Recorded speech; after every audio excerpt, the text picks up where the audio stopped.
आज हम एक ऐसे विलेन के बारे में बात करने वाले हैं जिसकी खौफनाक आंखों से अच्छे अच्छे हीरो भी डर जाते थे। ऐसा खूंखार विलेन जो अपनी हंसी और डायलॉग डिलीवरी के लिए मशहूर था। ऐसा विलेन जो फिल्मों में रेप सीन और लड़कियों से छेड़छाड़ करने के लिए भी बहुत जाना जाता था। ऐसा विलेन जिसने अमिताभ बच्चन को सरेआम गालियां दी थीं। ऐसा क्या हुआ था कि इनकी धर्मपत्नी के साथ में कुछ लोगों ने बलात्कार करके छोड़ दिया था। बॉलीवुड में कई विलेन हुए हैं। अमरीश पुरी, शक्ति कपूर, मुकेश ऋषि, लिस्ट बहुत लंबी है। इस लिस्ट में एक्टर सुधीर का नाम भी शामिल है, जिन्होंने 70 से लेकर 90 के दशक तक बॉलीवुड पर राज किया और बेस्ट विलेन कहलाए। उन्होंने अपने करियर में 200 से ज्यादा फिल्मों में काम किया। रौबदार आवाज, लंबी लंबी मूंछें और गहरी आंखें। हम बात कर रहे हैं उस सेल्फ मेड एक्टर की। कभी विलेन बना, कभी चोर। ज्यादातर साइड रोल्स किए, लेकिन वो फिल्मों में जब आए थे तब हीरो थे। उनका असली नाम भी भगवान दास मूलचंद लूथरिया था, जिन्हें सुधीर नाम से बॉलीवुड में जानते हैं। उन्होंने दौलत शोहरत तो खूब कमाई, जिंदगी अकेलेपन में बीती, यहां तक कि आखिरी समय में भी साथ देने वाला कोई ना था। आइए इस वीडियो में जानते हैं उनके बारे में अनसुनी और अनकही बातें।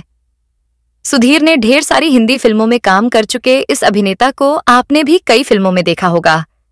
ये कभी विलेन बने तो कभी इन्होंने शरीफ आदमी के रोल निभाए। कई दफा कॉमेडी की तो 1-2 फिल्मों में गंभीर किरदार भी इन्होंने किए। हालांकि ये बात हैरान कर देने वाली है कि ज्यादातर फिल्मों में विलेन के रोल में नजर आने वाले सुधीर ने करियर की शुरुआत बतौर हीरो की थी। सुधीर का जन्म हुआ था सन 1944 में। इनका पूरा नाम था भगवान दास मूलचंद लूथरिया, लेकिन 60 के दशक में जब ये फिल्मों में आए तो इन्होंने अपना नाम सुधीर रख लिया। पहली दफा ये नजर आए थे साल 1962 में रिलीज हुई फिल्म प्रेम पत्र में। ये फिल्म महान निर्देशक बिमल रॉय ने बनाई थी और इस फिल्म में लीड रोल में शशि कपूर और साधना थे। सुधीर साहब फिल्म में एक कॉलेज स्टूडेंट बने थे। सुधीर साहब के करियर की दूसरी फिल्म थी चेतन आनंद की हकीकत। ये फिल्म साल 1964 में रिलीज हुई थी। अपनी शुरुआती दोनों फिल्मों में सुधीर सपोर्टिंग एक्टर के किरदारों में दिखे थे, लेकिन साल 1968 में रिलीज हुई फिल्म एक फूल एक भूल में ये पहली दफा बतौर हीरो नजर आए। इस फिल्म को उस दौर के जाने माने डायरेक्टर प्रोड्यूसर केदार कपूर ने बनाया था। फिल्म में इनकी हीरोइन थी जेब रहमान। इस फिल्म में मुमताज, हेलेन, चमनपुरी, मदनपुरी, देव कुमार और केएन सिंह जैसे उस दौर के दिग्गज सितारे मौजूद थे। बतौर हीरो इनकी अगली फिल्म थी उस्ताद 420, जो कि अगले साल यानी 1969 में रिलीज हुई थी। ये बात भी बड़ी खास है कि सुधीर साहब जब फिल्मों में हीरो थे तो मोहम्मद रफ़ी और मुकेश जैसे महान गायकों ने इन्हें अपनी आवाज दी थी। इन पर फिल्माए गए कुछ गीत तो बड़े हिट हुए थे, लेकिन जल्द ही वो वक्त भी आ गया जब फिल्मों में इन्हें काम मिलना बंद हो गया। एक्टिंग से बेपनाह इश्क करने वाले सुधीर साहब को एहसास हुआ कि लोग अब उन्हें अपनी फिल्मों में हीरो का रोल नहीं देना चाहते हैं। इसलिए सुधीर साहब ने बतौर विलेन फिल्मों में काम करना शुरू कर दिया। बतौर विलेन इन्होंने शान, हरे रामा हरे कृष्णा, खोटे सिक्के, मजबूर, मेरा गांव मेरा देश, धर्मात्मा और शराबी जैसी फिल्मों में काम किया था। हालांकि ये मेन विलेन नहीं बल्कि मेन विलेन के खास आदमी के किरदारों में ही नजर आते थे। सुधीर साहब ने कुछ फिल्मों में कॉमेडी भी की थी। बतौर कॉमेडियन इनकी सबसे मशहूर फिल्म रही सत्ते पे सत्ता, जिसमें ये अमिताभ बच्चन के भाई बने थे। अमिताभ बच्चन के साथ तो इन्होंने कई फिल्मों में काम किया था। दीवार, कालियां, शराबी, मजबूर, शान और लाल बादशाह जैसी फिल्मों में भी ये अमिताभ बच्चन के साथ नजर आए थे।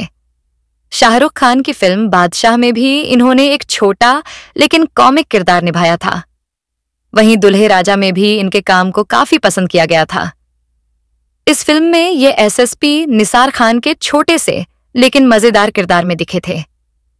इनके करियर की आखिरी फिल्मों की बात करें तो आखिरी दफा ये झूम बराबर झूम में दिखे थे, जो कि एक बड़ी फिल्म थी। ये फिल्म रिलीज हुई थी 2007 में। हालांकि इनकी एक फिल्म 2009 में भी रिलीज हुई थी, जिसका नाम था विक्टोरिया हाउस। सुधीर साहब ने फेमस टीवी शो सीआईडी के भी 2 एपिसोड्स में काम किया था। बात अगर इनकी निजी जिंदगी के बारे में करें तो इन्होंने कभी शादी नहीं की थी। हालांकि कई रिपोर्ट्स में यह दावा किया गया है कि इन्होंने 70 के दशक की बेहद खूबसूरत मॉडल शीला से शादी की थी और इनसे शादी करने के बाद शीला के साथ एक बेहद बुरा हादसा भी हुआ था। इन रिपोर्ट्स में दावा किया जाता है कि शीला सुधीर की पत्नी थी और एक रात 3 लोगों ने शीला के साथ बलात्कार किया था।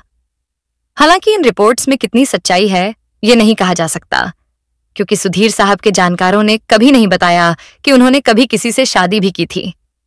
सुधीर साहब को रेस पर पैसा लगाने का बेहद शौक था और इनकी किस्मत इनका काफी साथ देती थी। इन्होंने फिल्मों और रेस से काफी पैसा कमाया था। मुंबई में इनके पास अच्छी खासी प्रॉपर्टी और बैंक बैलेंस हो गया था।